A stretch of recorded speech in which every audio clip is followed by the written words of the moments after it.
you went to Tanzania, you denounced your passport brotherhood, right? Is that what happened? Yes. Why did you do that? A lot of people out there don't believe that you are this changed man from being a passport bro to be this intelligent black man traveling the world. So what do you have to say to those people who are on the fence about your new persona? Hi, Aston. How are you? I'm doing excellent. How are you? Doing great. Thank you. Thank you so much for making the time to interview with me. And I really, really appreciate that. Thank you for having me. I'm Austin Holloman. I came from Dallas, Texas, born in Fort Worth, Texas, grew up in Arlington, Texas. That area is known as DFW.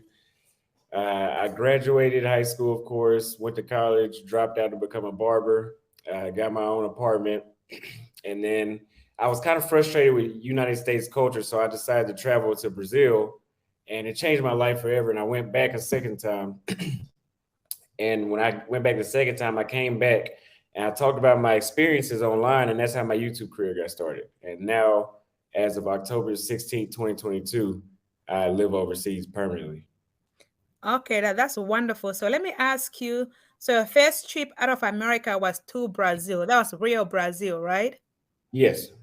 Okay, so you were tired of life in America. Tell us what you mean by being tired of life in America. What exactly were you tired of? To be in specific, back then it was a combination of things, but mainly for me it was dating. I knew that the morals that I had and the stuff I stood for wasn't really around, and I wasn't looking to get married, but I was just looking to see what my options were, and that seemed to be very difficult back then, and very complex, and more complex than it would be to be enjoyable because it wasn't natural. And then that a combination of the whole, and I'm not anti-gay or anything, but the whole forcing LGBT on everybody, the high cost of living, and just having to keep up with the Joneses is all kind of exhausting, and it kind of makes living in the country just all about money. Right. No, I totally understand that. I know you mentioned dating, that dating was very difficult for you. And you are a very handsome guy, obviously, and you don't fit the profile of a passport bro, because most people, when they think passport bro, they think somebody who has a beer belly, fat, and ugly. But you don't fit that description. So why was it hard for you to date in America, a handsome guy like you?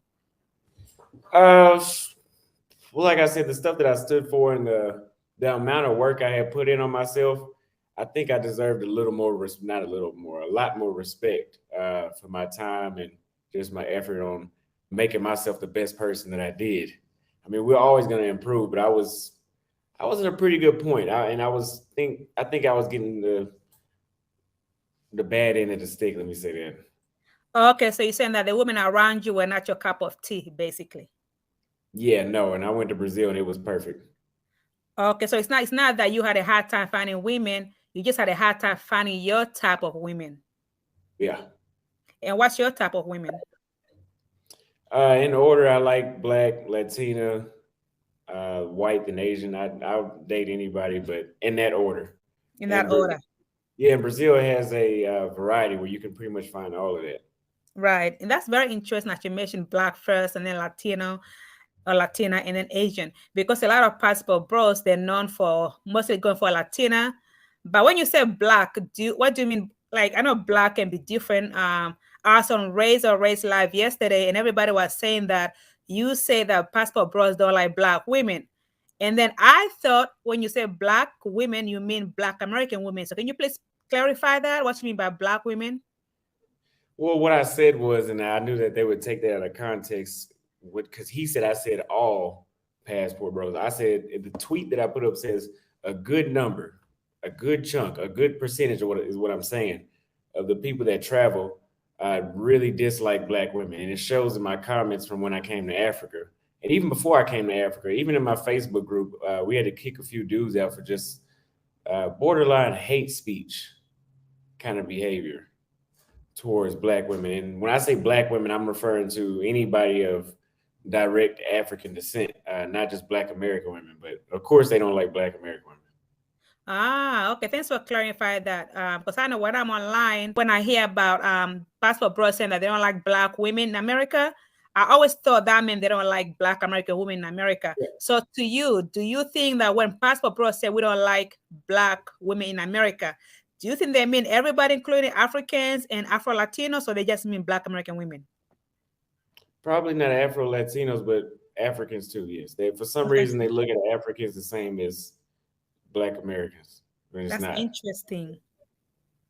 Yeah. No, I'm glad you made that clear because I know a lot of them seem to complain about the mentality and the attitude of Black America or Black women in America. But then I don't know if you ever dealt with Africans in America. They don't behave the same way as other women because it's all cultural, right? Wouldn't you agree that African women, no matter where you go, they have the same kind of attitude based on their upbringing, and the same for Latinos and the same for Black Americans. So I'm surprised that they mean everybody, because really they all behave differently, right? Absolutely, yeah, they're not the same at all. Right. Okay. So right now you are in Africa, but before we go to Africa, let's just go back to Brazil. Would you say Brazil made your life hell? Because that's how I found out about you. I found out who you were first from that Brazil saga that almost changed your life for the worst, right? And then I have to admit, I was one of those people who thought, oh my goodness, this guy is terrible, you know? But then when I see the new you, I'm like, wow, he is so reformed. What age did you start traveling? How old were you when you went to Brazil for the first time? 22. And how old are you now? 24. You also, so it's been 2 years, and then you've been to how many countries so far? Well, it's been about a year and a half. I went the first time I went was like three. That was in 2020. 2022. So yeah, that was early last year. Then my birthday came around. So tell me a little bit about the Brazil experience. Do you think that was justified, or do you think everybody blew out of control? Definitely agree that it was blown out of proportion. I think that was done because of how vulgar I was and the way on how direct and with how much convict I had in my voice when I would speak, which I still do that. But the way how I said things kind of made people want to see it in a negative way of the point I was trying to make. What I was saying wasn't wrong per se. It was just the way how it was done. And on my channel, the way how things were not diversified. So I was looking at my channel about what content gets views, and then any content that had any sort of relation to women would get views. I do a video about how much does it cost to go grocery shopping in Brazil. To this day, that video has like 6,000 views, 7,000 views. The next video I put up, what do gym girls in Rio look like? That video has 80,000 views. So I was like, okay, I see what type of content I need to stick with. And I just focused straight on that. So when people come to my channel, it would look like what they were describing as sex tourism. So it kind of made it hard to defend me saying that, oh, that's not what I promote, when it was like, damn, okay, this is, now that I'm seeing it from what they're saying, it is only talking about women, but that wasn't my intent. Okay, you were telling me that you think it was blown out of proportion because of the way you say some things. So it was more like communication issue, but you didn't mean it in a negative way, basically, yes. Right? Not at all. Do you regret having gone through that? Are you remorseful about what you said and how you offended other people? Or I would say I don't regret anything that I've done in life or anything that's happened to me, because everything is a life experience, and I think everything that's happened to me happens at the right time and for the right reason, no matter how negative it was. I don't regret anything that I've ever said, anything that I've ever done. It helped me in the long run for my channel anyway. And it's easier for me to show people my YouTube channel now. Right. Okay, let's move on. From Brazil, you went straight to Thailand after what happened. So how was your experience in Thailand? I'm not really a fan of Asia. I'm not. Thailand is a great place, just not great for me. I couldn't live there. I did enjoy myself. That was my second time in Thailand, so I would say I liked it a lot more the second go around because I started and stayed in Bangkok. I like Bangkok the most out of all. Bangkok, and then Chiang Mai, and then Phuket, and then Pattaya. I enjoyed all four cities, but I like Bangkok the most. It's just about my speed and the right amount of development, and the large population is what I like. So. And I know you used to feature this girl, Kate, in your videos, and she was really beautiful. She looked like she had some black in her, because she was what? Was she raised in America or? Yeah, she was very raised in America. very raised in America, very Americanized. She's built like a black woman. Even her body looks black.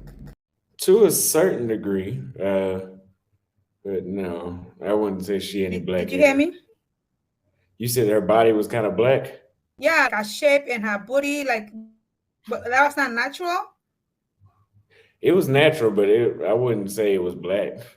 Um, but still, I would never permanently live in Thailand at all. That's not for me. I realized the more I travel, the more I find out about myself, and I realized that I like being around black people more. So you are in Africa right now. What made you go to Africa? I needed a break. I was supposed to tour, like I'm doing a world tour right now. I was supposed to tour the entire Asia, but a combination of the smog and all the other stuff, it kind of just drove me out of A. I couldn't. I needed to get around some more black people. In Brazil, in Brazil. I was around black people. I was in Salvador. That's supposed to be the blackest city in Brazil. Right, that makes sense. You like being around your own kind.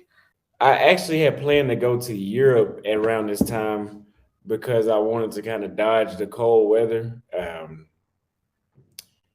But I wanted a bigger culture shock, and Europe would have been a culture shock too. But like I said, I wanted to get around black people, and that's why I went to Africa, and that's why I started in Tanzania because that was the first place I could go without having to buy a visa before arriving. I was buying my plane ticket out of Thailand because I was starting to lose my mind and get really negative in Thailand. And so like it's time for me to get up out of here and change my scenery. I was tired of Thailand. I needed a break. And I was trying to find an African country that I could go to and get a visa on arrival and not beforehand. And that wasn't the case with Kenya or Madagascar or Uganda in most places I see. So I went to Tanzania because you could pay $100 up front and get a 90-day visa. Ah, okay, that's great. Before you went to Tanzania, you denounced your passport brotherhood, right? Is that what happened? Yes. Why did you do that? Because whenever I had my news articles in Brazil, they were throwing a lot of other passport bros behaviors and stuff that they were doing in other countries in my article as if I had something to do with it, even though didn't even know who these people were, didn't know about these things that had happened. And I had realized that was what came with associating yourself with a label, a decentralized label. Right, because I think right before the Brazil drama, that you were crowned as the passport bro leader. Did you consider yourself the leader of the passport bro? I understood that I had that perception, but I never claimed it. Oh, okay. And then why you put a tattoo on your arm? Was it on your arm? Yeah, it's on my arm here. Okay, so what are you gonna do about that? You gonna take it off, or what are you gonna do about it now that you're no longer part of the movement? I like it. I don't know if I take it off. I said I would. If I did, it would just be the word passport bros. The rest of that, I like that. The rest of that tattoo is Right. very well done. I would just remove the wording there. Oh, okay. People thought at one point you were the passport pro leader, and people also say that Amara is a passport pro kingpin, the person who started the passport pro movement. Do you know who Amara is? Amara, no, I don't know who that is. Go ahead of him. What is his name again? Amara. Mara is somebody who people say that Amara is the passport bro kingpin, like that. He started the movement of passport bros. So I'm asking you, have you ever heard of him? No, I've never heard of him. Okay, that's good to know. Okay, so moving on. Tell me what you thought about Tanzania. It was it exceeded my expectations. It was a lot safer than I thought. In the United States, they teach us that all of Africa is pretty much dangerous and everybody has HIV and there's flies everywhere, which they weren't lying about that. There were a lot of flies in Tanzania, not in Kenya, but it was safer than I thought by a lot. Actually, I think it's actually safer than Kenya, but I don't think Kenya is dangerous either. But Dar es Salaam, it didn't seem like anything would happen to me there, like at all. Uh, I realized that it's not dangerous to be around a bunch of black people. Maybe just in the States, maybe just in the States it's like that. But in Tanzania, Kenya, it's not.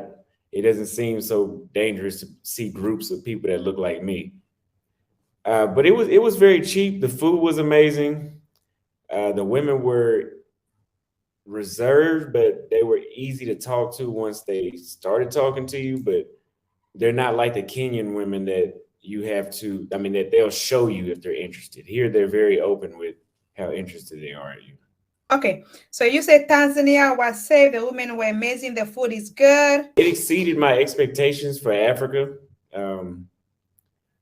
In U.S. propaganda media, they teach us that all of Africa is dangerous and everybody has HIV and malaria, and that there's flies everywhere, which is true. There in Tanzania, that part does live up to it. There are a lot of flies and mosquitoes and bees, very annoyingly in Tanzania. That's one thing I can really appreciate about Kenya, is that it seems like they've controlled that. I don't know what it was about Tanzania, but those flies are ridiculous. But it also taught me that being around a bunch of black people is not dangerous. Maybe it is in the States. I know in the States, for the most part, it kind of lives up to that reality. But seeing groups of black men in Tanzania did not equate to the same danger that it did in the United States. And the women were more reserved there. They were compared to Kenya, they're a lot more cold, versus in Kenya, they show you that they like you, kind of like what it was like in Brazil. But they were still good people once you got them to talking. Right. Okay. What did you not like about Tanzania? I mean, other than the flies, is there anything else you didn't like about Tanzania? The things I didn't like was the flies and mosquitoes, of course. I didn't have a problem with the dirt roads. I mean, it's better to have paved roads, but dirt roads really weren't an issue. The Ubers were a huge problem to me. I mean, getting an Uber was one of the most annoying things I've done in my life. The Uber drivers claim that they don't know where they're going. The Uber app says that it shows them where they're going, where they're picking you up at. It was really getting on my nerves calling Ubers. But other than that, I really enjoyed my time there. Resource-wise, I wouldn't say I didn't like it, but it would just be better. They're a little behind on how much stuff they have to buy, like as far as electronics and shopping store, clothing stores and stuff like that, versus Kenya has them beat pretty much with that. But Kenya is still not up to date. Asia, Bangkok is like 100% up to date, up to par with the United States when it comes to malls and stuff you could buy at the mall like that. Okay, that's definitely good to know. Did you have a major culture shock? I would say it wasn't so much of a culture shock that I had. Yeah, it wasn't too much of a culture shock because I've been in enough cultures now where it's kind of hard for me to get a shock from. I've pretty much seen most things now. At least I think I have. I know there's more. But it was just a realization. Tanzania was a realization about Black people for me and how Africans actually lived. Like I said before about Black people, about them, the stereotypes that we've had ingrained in the States, Tanzania really turned a lot of those thoughts around for me. So what was your first impression of Kenya? Kenya, immediately, the first thing I recognized was how much more developed it was, how many more white people there were here, and how much better the internet was here compared to Tanzania. Okay. And then so how long have you been in Kenya right now? You've been there for almost 2 weeks, right? Going on a month? No, I've been here 10 days. 10 days tomorrow. Can you tell me about your experience in Kenya so far compared to Tanzania? Compared to Tanzania, I would say Kenya has been a lot more my speed because it's more developed. So it keeps me. It's more. I think it's more things to do in Kenya than it is. Well, it's more things to do in Nairobi than it is Dar es Salaam. Let me say that because it's just way more developed. The people are way more open. The internet works better. It's still about. People say it's more expensive here, but it seems relatively cheap. I guess maybe they're referring to the housing market. Maybe that's more expensive, but for the most part, I'm preferring Kenya. I love both actually though. I'll be back in Tanzania in a couple of weeks, but it's kind of hard to decide which one I would go with over the other because they Right. all have their own purpose. I think Kenya is a place where if I'm in my Brazil mood where I want to be fast paced and meet a bunch of women that are very open, then I would be here. And if I want to just take it a little slower and not be on the go, I would be in Tanzania. Okay, no, that makes sense. So which other countries do you plan on going to after your Kenya trip? So next I'll be going to Uganda, Rwanda, then Zanzibar. Then I'll be back in Tanzania to go to Arusha, then go to Madagascar, Zambia, Zimbabwe, Mozambique, and South Africa, Angola. What is the Portuguese country? The Cape Tome or not? It's a I don't know. It's Cape Tome. I know they have Cape Verde, but it's Cape. Oh, There's a Cape Tome or something. Verde? Yeah, yeah. Uh, Oh, Sao Tome? Sao Tome. That one too. In Senegal, Ghana, Nigeria, and Morocco, and like I said, Cape Verde. And then last, I would do Ethiopia. So how would you compare African women to the other women you've been with? Hmm. So far, like I said, they're my type because I do black women first. They've been the easiest to get along with. Oh, I don't know. That's in between Brazil and the African countries I've been to. They're just as easy to get along with, just like Brazilian women, but it was more common to run into a feminist in Brazil than it was here. Let's say that. Okay, I know you mentioned renting. So your lifestyle is a pay to play lifestyle and you are very comfortable with that. Is that what you're saying? Pay to play. I mean, is that what you're saying? Renting a woman? Is that same as pay to play or what is it? No, no, no, no, no. I said it's very easy to get along with a woman. Oh, okay, okay, get along with a woman. Okay, no, I understand that. So, would you see yourself marrying an African woman?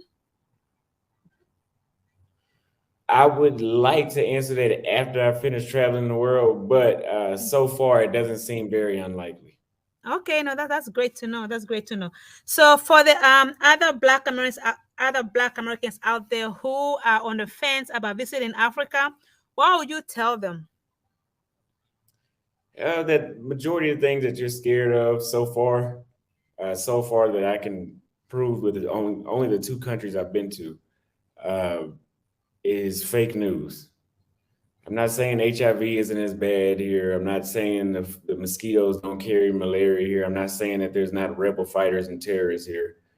But the way how it's sold to us is that if you go, and that's just about everywhere in the world, they say the same things about Brazil too. But the way how it's sold to us is that if we go to these places, you will be in the mall and get shot by ISIS or something like that. It's just not the case. I think it's just like anywhere else. Maybe there's some countries in Africa like Sudan, or maybe Somalia. Maybe those do live up to the expectation of the whole terrorist thing and all the dangers and all that. But the majority of Africa, I think is pretty much catching up with the rest of the world. Yeah, I totally agree. And I'm sure when you make it to other African countries like South Africa, you definitely see a big difference. And I know you didn't mention Namibia in your list. I'm from Angola and Namibia, and Angola is definitely a different ball game. If you go there, Luanda is nice, but I feel like Angola is like another Haiti to me. But there's people Portuguese, and I know that's where you want to go because you do speak Portuguese, right? Yes, You're very fluent. yes. I've actually gotten better since I left Brazil. Oh wow. Yeah, no, I'm sure you definitely love Angola. Angolans are very nice. They dance a lot of kizomba, samba. Yeah, they're very fun people to be around. And I know before you mentioned that it's expensive to go to Angola, which it is, because Angola is a very expensive country. Like Luanda is really, really expensive. I think Luanda is one of the most expensive cities in the world, more than New York even. Have you heard about that too? No, I didn't know that. Yeah, Luanda is more expensive than New York. So Why do you call Angola like a Haiti? Why did you refer to Angola like Haiti?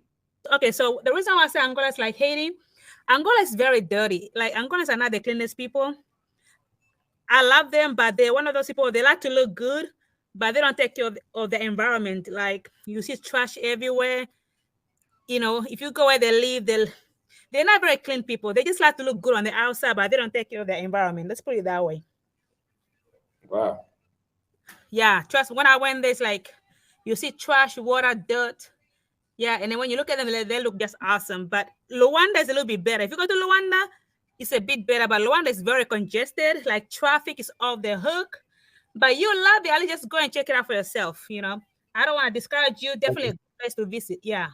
I heard your interview with the American in Tanzania, and they were talking about how American expats are not good to each other. Can you elaborate on that? Yeah, I've had more issues with American expats than I've had with locals.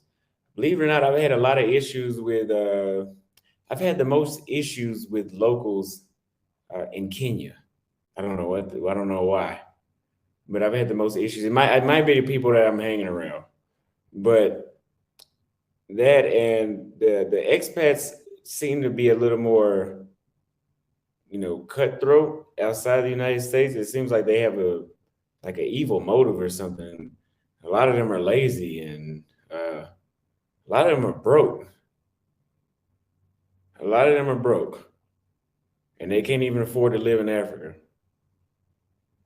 Not all of them, but a lot of them. And I saw that a lot in Tanzania. A lot of them are not prepared. They aren't serious. The ones in Brazil, there was American expats that helped me get put on the news. By the news, he meant that American expats helped him get negative press on the news. Yeah, that's definitely sad to know that your fellow countrymen will not look out for you when you're out there. That's very sad to know. Um, and then let me ask you about some of the YouTubers. Who are your favorite travel YouTubers right now? Do you have any? Believe it or not, I do not watch people in this space like I used to. Before I became a YouTuber, I used to watch everybody's videos and like listen to One Master Teacher a lot. I used to watch Check and Effect. I used to watch Zoda Barber. Who else was I watching? I used to watch DJP, Dennis John P. I used to watch him. But when I became a YouTuber, I stopped watching just about everybody's content. And when I go on YouTube, I'm usually watching something about the news or animals or history. It's not even about travel content anymore. Oh wow, that's interesting. Okay, no, that's good to know because I know the guys like Razor Rays, all those guys I know like they speak very highly of you, but I don't know if you guys are still cool or there's tension between you and the Paso Bros. What do you think? Do you know things cool or there's like tension? I don't have tension with anybody. No YouTube content creators I think I have tension with. Uh, I pretty much have everybody's phone number, and I'm the type of guy I'll just call you. I think there's an issue, I'll call you. I see that you have an Africa tattoo on your back. I think I saw an image about that. Why made you get an Africa tattoo? Things that I love, things that changed my life, things I really enjoy. I put a tattoo of it. That's great. Okay, in closing, Anna, thank you so much for your time. I know we had internet issues, but let me also just say one thing. A lot of people out there don't believe that you are this changed man from being a passport bro to be this intelligent Black man traveling the world. So what do you have to say to those people who are on the fence about your new persona? I would say they're correct. You don't think I changed, you're correct.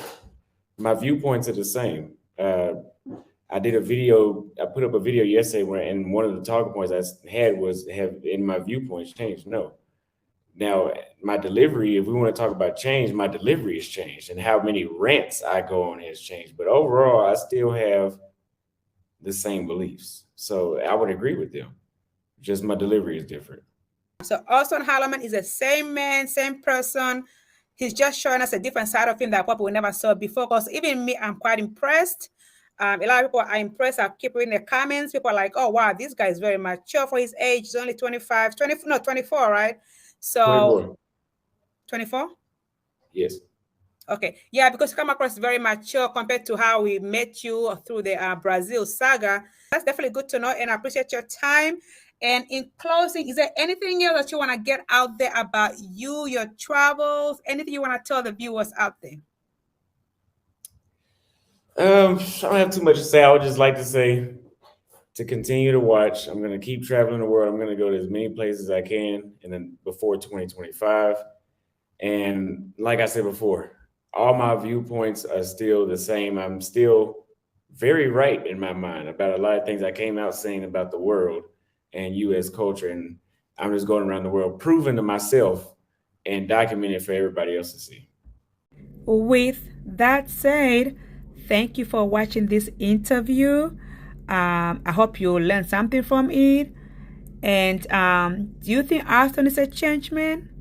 Well, me personally, like I said earlier, I did not like Austin Holloman when I heard about the Brazil drama. The first time I started watching his content was when he went to Africa. That's when it blew me. I was like, wait, is this the same guy that I heard about before? He seems like a totally changed man. What do you think? Leave your comments below, like and share.